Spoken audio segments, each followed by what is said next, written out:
سے تقریباً 2500 سال پہلے فیناگورس جو ایک بہت ماہر ریاضی دان تھا اور جس نے ریاضی کی دنیا میں کافی اپنی خدمات سر انجام دی، اس نے ایک لفظ ایجاد کیا جس کا نام فلسفہ تھا، یعنی فلسفی۔ اب فلسفی یا فلسفہ جو لفظ ہے یہ پرانی جو یونانی زبان ہے اس میں سے نکلا ہے، اور یہ دو لفظوں کا مرکب ہے، فلوسوفیا۔ فلوسوفیا کا مطلب یہ ہوتا ہے کہ علم سے محبت کرنا، اس کا اشتیاق رکھنا اور اس کو حاصل کرنے کے لیے تگ و دو کرنا۔ اور یہاں پر یہ جو خاص اصطلاح تھی، یعنی فلسفی اور فلسفہ، جو خاص اصطلاح تھی یہ عقلی علوم کے لیے مختص ہوگی، اور یہ اہل عقول کے لیے اس چیز کو مختص کر دیا گیا کہ وہ اس لقب کے حامل ہے۔ اور فلسفہ ایک ایسی بہترین قسم کی جو ہے وہ علوم بن گیا، ایک ایسے بہترین قسم کا وہ ایک طریقہ کار بن گیا کہ جس کے ذریعے ہم چیزوں کو سمجھ سکتے ہیں، اس کو متعلق سوالات اٹھا سکتے ہیں، ایک بہترین وے کے اندر جا کے ہم اس پہ گفتگو کر سکتے ہیں۔ فلسفہ نہ صرف ہمیں حقیقت کے متعلق بات کرنے کو ابھارتا ہے، بلکہ فلسفہ ہمیں اس کے مقاصد اور اس کے اغراض کے اوپر بھی گفتگو کرنے کے لیے آمادہ کرتا ہے۔ فلسفہ ہمیں صرف اور صرف حقیقت، تجربہ، مشاہدہ یا استنباط تک نہیں رکھتا۔ فلسفہ استخراجی اور استقرائی طریقہ کار کے ذریعے بھی انسانی علم کے اندر کافی حد تک اضافہ کرتا ہے۔ اب یہاں پہ آتا ہے کہ فلسفہ کیا ہے۔ ہمارے اکثر جو جاننے والے ہیں یا ہمارے اکثر جو طلباء ہیں، یا وہ یونیورسٹیز میں ہو یا وہ مدارس میں ہو یا وہ جامعات میں ہو، جب وہ فلسفے کو پڑھتے ہیں تو ان کے ذہن میں فلسفے کے متعلق کئی قسم کے سوالات آتے ہیں۔ نہ صرف سوالات آتے ہیں بلکہ یہ اشکال پیدا ہوتا ہے کہ ہم لوگ یہ نہیں کر سکیں گے، یہ فلسفے کو پڑھنا بہت مشکل ہے، یہ ہم سے نہیں ہو سکے گا، اور یہی اشکال جو ہے یہ سب سے بڑی ناکامی ہے۔ تو یہاں پر میں اپنے دوستوں کے کہنے پہ ایک فلسفے کے اوپر ایک ویڈیو بنا رہا ہوں تاکہ آپ سب فلسفے کی آسانی کو سمجھ سکیں، اور میں آپ کے سامنے اس چیز کو مقدمے پر رکھنا چاہوں گا۔ سب سے پہلے جس چیز کے اوپر ہم گفتگو کریں گے اس چیز کے اوپر گفتگو کریں گے فلسفے کے اندر حقیقت کیا ہے۔ یعنی ہمیں سب سے پہلے فلسفے کے اندر حقیقت کو دیکھنا پڑے گا کہ فلسفے کی نظر میں حقیقت کیا ہے، کیونکہ فلسفی ابتدا حقیقت سے کرتا ہے۔ اگر آپ جو ہے وہ حقیقت کو ڈیفینڈ نہیں کر سکتے تو آپ کبھی بھی جو ہے وہ کامیاب نہیں ہو سکتے۔ اور ایک بہت بڑا مغالطہ ہے جو ہمیں عام انسانوں کو ہوتا ہے اور فلسفی اس سے محفوظ رہتے ہیں، وہ یہ ہوتا ہے کہ ہم مظہر اور حقیقت کے درمیان تفریق نہیں کر پاتے۔ تفریق نہ کرنے کے سبب ہم کئی ایسی چیزیں ہوتی ہیں جو حقیقت نہیں ہوتی مگر ہم اسے حقیقت قرار دیتے ہیں، اور کئی ایسی حقیقت جو ہم سے چھپی ہوئی ہیں ہم اس کا انکار کر بیٹھتے ہیں۔ جیسے مثال کے طور پہ کہ چلے میں آپ کو اس کو ایک تجربے کے ذریعے، ایک ایکسپیریمنٹ کے ذریعے سمجھاتا ہوں کہ کیسے حقیقت اور مظہر دونوں ڈیفرنٹ ہوتے ہیں، کیسے ایک حقیقت ایک الگ شے ہے اور جو مظہر ہے، جو چیز ہمارے سامنے ظاہر ہے، وہ ایک الگ شے ہے۔ آپ کو ایکسپیریمنٹ کر کے دکھاتا ہوں۔ اب یہ دیکھیں، یہ گلاس ہے میرے ہاتھ میں کوئی کوکنگ پروگرام نہیں کرنے لگا، میں صرف جو ہے وہ آپ کو بتانے لگا۔ دیکھیں یہ چمچ ہے یا اسپون، جو بھی کہہ لیں آپ، اس کو کانٹا کہہ لیں، آپ کی زبان میں جو بھی ہوتا ہے، یہ ہے۔ آپ اس کو پانی کے اندر ڈالتے ہیں، آپ یہ دیکھیں کہ اس کی حقیقت کیا ہے۔ یہ چیز مظہر ہے جبکہ یہ چیز حقیقت ہے۔ ہم جب چیزوں کو دیکھتے ہیں تو ہم اس چیزوں کو ایسے دیکھتے ہیں، ٹھیک ہے، اس وجہ سے ہم تفریق نہیں کر پاتے، اور جب ہم چیزوں کو دیکھتے ہیں تو ایسے ہوتے ہیں۔ تو اس سے ایک چیز ہمارے ذہن میں آتی ہے، سامنے آتی ہے کہ ضروری نہیں ہے کہ جو چیز ظاہر ہو، جو چیز نظر آ رہی ہے، جیسے یہ نظر آ رہا ہے، یہ حقیقت ہو، کیونکہ اس کا ریفلیکشن مڑ چکا ہے، اس کا ریفلیکشن وہ نہیں رہا جو اس کی حقیقت ہے، اس کا ریفلیکشن کچھ اور نظر آ رہا ہے جبکہ حقیقت کچھ اور ہے۔ تو یہاں پر فلسفی جس چیز کے اوپر سب سے زیادہ غور کرتے ہیں وہ یہ ہے کہ ہمیں اس چیز کو سمجھنا ہوگا کہ مظہر اور حقیقت دو ایک الگ شے ہیں، اور جب آپ مظہر پرستی کو چھوڑ دیتے ہیں، جو ظاہر چیزیں ہیں ان کو آنکھ بند کر کے تسلیم جو ہے وہ کرنا چھوڑ دیتے ہیں، اور آپ اپنی عقل، تفکر، تجسس کو جو ہے وہ اس کا استعمال کرتے ہیں، اس کو ایک عقلی اور مفید طریقہ کار کے ذریعے استعمال میں لے کر آتے ہیں، تب آپ فلسفے کی طرف جا سکتے ہیں، ٹھیک ہے۔ یعنی فلسفے کو سمجھنے کے لیے ہمیں سب سے پہلے سمجھنا ہوگا کہ جو چیز ظاہر ہو وہ ضروری نہیں ہے وہ حقیقت ہو، اور جو حقیقت ہو ضروری نہیں ہے وہ ظاہر ہو۔ جیسے یہ کائنات ہمارے سامنے، بڑی عظیم کائنات آپ کے سامنے ہے، ہم اسی کے اوپر گفتگو کر لیتے کہ یہ کائنات ایک حقیقت ہے، ایک مظہر ہے، مگر ضروری نہیں ہے، اور ضروری نہیں ہے کہ یہ جو چیز نظر آ رہی ہے یہ بالکل ایسی حقیقت ہو کہ جس نے اپنے آپ کو خود تخلیق کیا، بلکہ یہاں پر ہم اس کائنات کے اندر دیکھتے ہیں کہ اس کائنات میں اعلیٰ ڈیزائن تو ہے مگر ڈیزائنر نہیں ہے، کریشن تو ہے مگر کریٹر نہیں ہے۔ تو یہاں پر ہم جب غور و فکر کرتے ہیں تو ہم اس چیز کے اوپر جاتے ہیں، فلسفی جائے گا کہ چونکہ اس کائنات کے اندر اس کی جسٹیفیکیشن کرنے والی کوئی ذات نہیں ہے، تو ضرور اس کائنات سے باہر ایک ذات ہوگی جس نے اس کائنات کو تخلیق کیا، اور وہی خالق ہے اور وہی خدا ہے۔ تو یہاں پر میں کہنے کا مطلب یہ تھا کہ جو چیز نظر آ رہی ہے فلسفے کے نزدیک وہ ضروری نہیں ٹھیک اور درست ہو۔ یہاں پر فلسفہ جو آپ کو چیز سمجھاتا ہے وہ یہ سمجھاتا ہے کہ آپ نے مظہر پرستی کو چھوڑتے ہوئے حقیقت کی تلاش کرنی ہے۔ تو فلسفہ بنیادی طور پہ آپ کو اس چیز کی طرف لے کے جاتا ہے کہ آپ عقلی علوم کے ذریعے مظہر اور حقیقت کے درمیان تفریق کرنے کے قابل ہو جائیں، اور جب آپ حقیقت اور مظہر کے درمیان تفریق کرنے کے قابل ہو جائیں گے تو آپ کے لیے چیزوں کو سمجھ پانا کوئی مشکل نہیں ہوگا، پھر آپ کے لیے تجربہ مشاہدہ بہت آسان ہو جائے گا، پھر آپ کے لیے استنباط انتہائی آسان ہو جائے گا، پھر آپ استخراج کے ذریعے نتائج اخذ کر سکتے ہیں اور استقراء کے ذریعے آپ چیزوں کو بہترین طور پہ جان سکتے ہیں۔ تو یہاں پر اب جب ہم فلسفے کی حقیقت کو سمجھ چکے کہ ان کے نزدیک حقیقت کیا ہے، تو اب ہمیں سب سے زیادہ اس چیز کے اوپر غور کرنے کی ضرورت ہے کہ فلسفے کی تعریف کیا ہے، کیونکہ کسی چیز کی اگر ہم اس کی پرسنل آئیڈینٹی کو اگر ہم جانتے ہیں تو کافی حد تک ہم اس چیز کے بارے میں جو ہے وہ ادراک کر پاتے ہیں، ہم جان پاتے ہیں کہ وہ چیز کیا ہے، ٹھیک ہے۔ تو یہاں پر ہمیں سب سے زیادہ ضروری ہے کہ ہم فلسفے کی تعریف کو جانیں۔ تو فلسفے کی تعریف کیا ہے؟ اب یہاں پر فلسفے کی تعریف کو لے کر جو ہے وہ کئی قسم کے اختلافات پائے جاتے ہیں، جبکہ یہاں پر جو بڑے بڑے فلسفہ ہیں وہ بھی آپس میں دست و گریباں ہیں۔ جیسے ہم دیکھتے ہیں کہ افلاطون کے نزدیک فلسفے کی تعریف یہ ہے کہ فلسفہ فطری ماہیت کی اصل لازم کو جاننے کا نام ہے، ٹھیک ہے، اور اس کے مطالعے کا نام فلسفہ ہے۔ جبکہ یہاں پہ ارسطو اختلاف کرتا ہے، لفظ وہ نہیں ہے مگر اس کا مفہوم یہ ہے کہ ارسطو یہ کہتا ہے کہ فلسفہ ایک ایسا علم ہے جس کے ذریعے ہم اشیاء کی ماہیت کو جانتے ہیں، اس کے خواص اور اس کے ادراک کرنے کے قابل ہو پاتے ہیں۔ اور اسی طریقے سے اس نے اس تعریف کو اور بھی بیان کیا، مگر یہ دونوں تعریف باہم ایک دوسرے سے مختلف ہے، کیونکہ اس کے اندر کافی اختصار ہے، اس کے اندر کافی تفصیل ہے۔ اور پھر جب آپ آتے ہیں جارج برکیلے کی طرف تو وہ ایک الگ تعریف دیتے ہیں، جب آپ ابن سینا کی طرف جاتے ہیں وہ ایک الگ تعریف دیتے ہیں، اور پھر آپ دوسرے فلاسفرز کی طرف جاتے ہیں تو وہ دوسری تعریف دیتے ہیں۔ تو یہاں پر فلسفے کے اندر کافی اختلاف پایا جاتا ہے، اور یہی وجہ ہے کہ جو طالب علم ہوتے ہیں وہ فلسفے سے دور بھاگتے ہیں، اور یہ فلسفے کا مطلب یہ کہتے ہیں کہ چونکہ اس کی تاریخ میں اتنا اختلاف ہے تو ہم سمجھ نہیں پائیں گے۔ تو میں آپ کو ایک رول دیتا ہوں، میں آپ کو ایک کلیہ دیتا ہوں کہ جس کے اوپر آپ فلسفے کو بہترین طریقے سے سمجھ سکتے ہیں۔ فلسفے کو سمجھنے کا طریقہ کار کیا ہے؟ فلسفے کو آخر ہم کس طرح سے سمجھ سکتے ہیں؟ فلسفے کو سمجھنے کا بہترین طریقہ کار یہ ہے کہ آپ فلسفے کی تاریخ سے جو ہے وہ آشنا ہو جائیں، نہ صرف آشنا ہو جائے بلکہ آپ اس فلسفے کے تاریخ کے ساتھ ساتھ ارتقاء اور اس کے جو تخریج اور تدریج تھی اس کو بھی مد نظر رکھیں۔ یعنی آپ جب فلسفے کو پڑھیں تو اس کی تاریخ، تخریج اور تدریج کو مد نظر رکھنا ضروری ہے۔ جیسے مثال کے طور پہ فلسفے کی تعریف کا تعین ایک فلسفی کرتا ہے، اور فلسفی اپنے زمانے کے اعتبار سے فلسفے کی تعریف کرتا ہے۔ یہی وجہ ہے کہ ہر زمانے میں فلسفی اپنے وقت کے مطابق اس کے تعریف کرے۔ جیسے مثال کے طور پہ فلسفہ آج سے 3000 2500 سال پہلے شروع ہوا، تو اس وقت 300 قبل مسیح سے لے کر 700 قبل مسیح تک، یعنی یہ بہت بڑا زمانہ ہے۔ یہ اس کو کہا جاتا ہے ancient Greek philosopher, age of philosopher pre Socratic, یعنی یہ وہ دور ہے کہ جو قدیم یونانیوں کا ہے، مگر اس میں سقراط کو نہیں انکلوڈ کیا جاتا کہ سقراط نہیں ہے۔ سقراط سے پہلے جتنے فلاسفرز تھے، چونکہ وہ زیوس اور اس طرح کے جو دیگر دیوتاؤں کو تسلیم کرتے تھے، تو اس لیے وہ کافی حد تک ان کے فلسفہ، ان کی عقلی تغذ و مابعد طبیعت یعنی میٹا فزیکل اور اس الٹیمیٹ جسٹیفیکیشن یعنی اس خدا کے متعلق ہوا کرتی تھی۔ ان کے فلسفیانہ نظریات خدا کے متعلق ہوا کرتے تھے، اور اس وقت یہ جو علم تھا، یہ جو عقلی علم تھا، یہ عقلی علم محض ایک عقلی علم نہیں تھا، بلکہ یہ علم ایک خدائی علم کے طور پہ اس کو دیکھا جاتا تھا، کیونکہ اس کے ذریعے ہم خدا کے اوپر گفتگو کیا کرتے تھے۔ پھر اس کے بعد جب سقراط آیا، اس کے بعد یہ افلاطون آیا، یا اس کے بعد ارسطو آیا، تو ارسطو کے زمانے میں چونکہ معاشرہ کافی حد تک تبدیل ہو چکا ہوا تھا، تو اس لیے فلسفے کی تعریف پھر بدلی اور فلسفے کا دائرہ کار اور وسیع ہو گیا۔ فلسفے کے اندر صرف مابعد طبیعت چیزوں کے اوپر گفتگو نہیں ہوتی تھی، فلسفے کے اندر ایک نئی بحث کا آغاز ہوا، وہ تھا وجودیات۔ وجودیات کیا ہوتی ہے؟ وجودیات یہ ہوتی ہے کہ آخر ہم کیسے وجود میں آئے، یا ہمارے وجود کی یا کائنات کے وجود کے عناصر کیا ہے، یا اس کائنات کی ابتدا کیسے کی گئی۔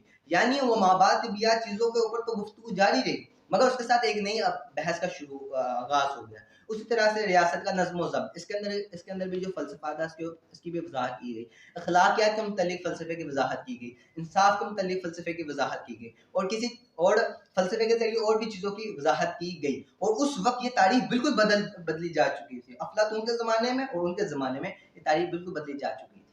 پھر جب یہ فلسفہ چلتے چلتے اینشنٹ گریک سیویلائزیشن پری سیکریٹ اور انکلیوڈ سیکریٹ، جب یونانی تہذیب کا پورا دور فلسفیوں کا گزرا تو اس وقت فلسفہ رومیوں کے پاس چلا گیا. یعنی رومن امپائر کے اندر یہ جو فلسفرز تھے وہ آ چکے ہوئے تھے، یعنی فلسفہ اب رومی فلسفہ تھا. تو اب یہاں پہ جو رومی فلسفہ تھا اس کے اندر چونکہ مابعد طبیعت چیزوں کو حد سے زیادہ تعدد و کثرت کے ساتھ مانا جاتا تھا، تو اس لیے یہ فلسفہ اپنے آپ میں کافی تبدیلی کرتا گیا. یہی وجہ ہے کہ آپ دیکھتے ہیں کہ رومن یونانیوں کے آخر میں اور رومیوں کے شروع میں آپ یہ اس ایج کو دیکھتے ہیں، اس دور کو دیکھتے ہیں، تو یہ دور دراصل مابعد طبیعت کے متعلق تعدد و کثرت کا تھا.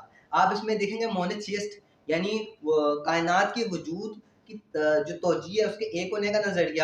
آپ ڈیولسٹ دیکھتے ہیں، ڈیولسٹ وہ طبقہ تھا کہ جو اس کائنات کو کے لیے دو توجیہات کا قائل تھا، یعنی وہ کہتے تھے دو خدا ہوں گے. پھر اس کے علاوہ جو آتے ہیں وہ پلورلسٹ آتے ہیں یا پولیتھزم والے آتے ہیں جو اس کائنات کے متعلق متعدد خداؤں کا تصور رکھتے تھے. پھر اس کے علاوہ پینیتھیسٹ والے آتے ہیں اور پینیتھیزم والے آتے ہیں.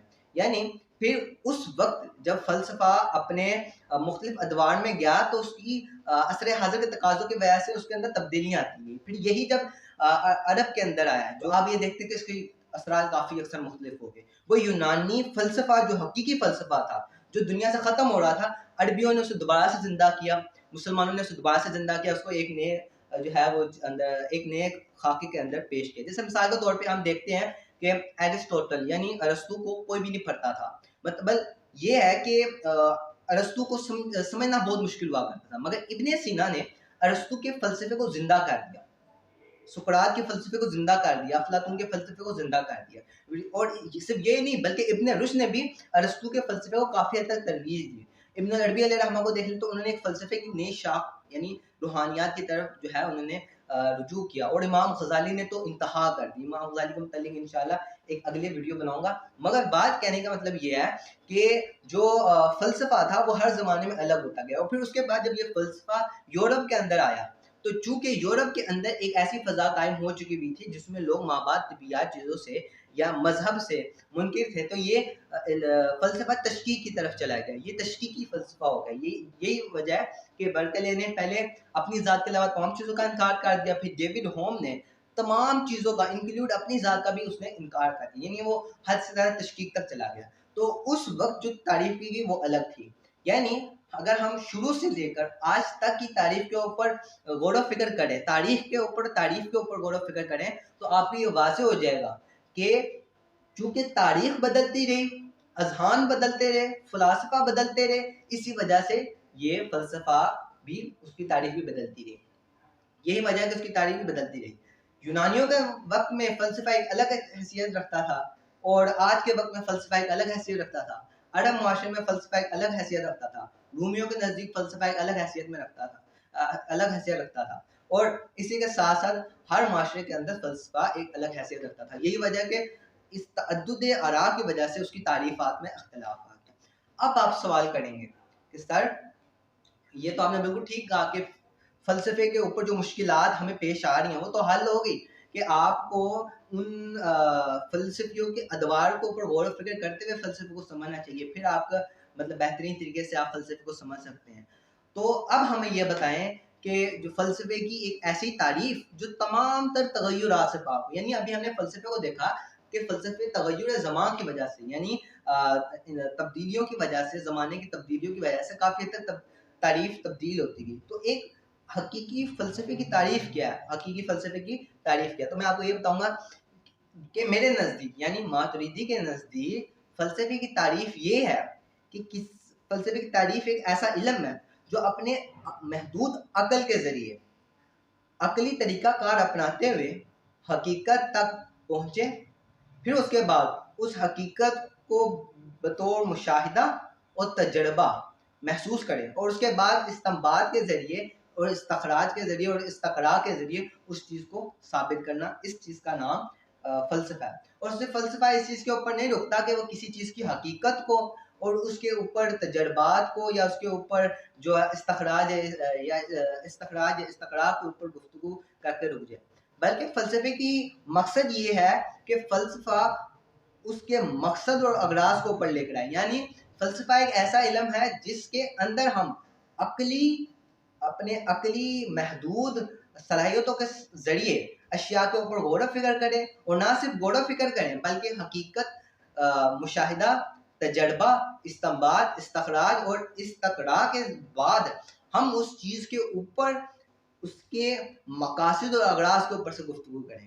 یعنی فلسفی کبھی یوں سوال نہیں کرے گا کہ یہ چیز کیسے ہے، وہ سوال کرے گا یہ چیز کیوں ہے۔ وہ کبھی یہ نہیں کہے گا یہ کائنات کیسے ہے، وہ سوال کرے گا کائنات کیوں ہے۔ کیسے کا مطلب یہ ہوتا ہے کہ یہ اس چیز کی ترکیب کیسے ہوئی، اور یہ سائنس کا کام ہے، وہ اس چیز کی وضاحت کرتی ہے یہ چیز کیسے بنی۔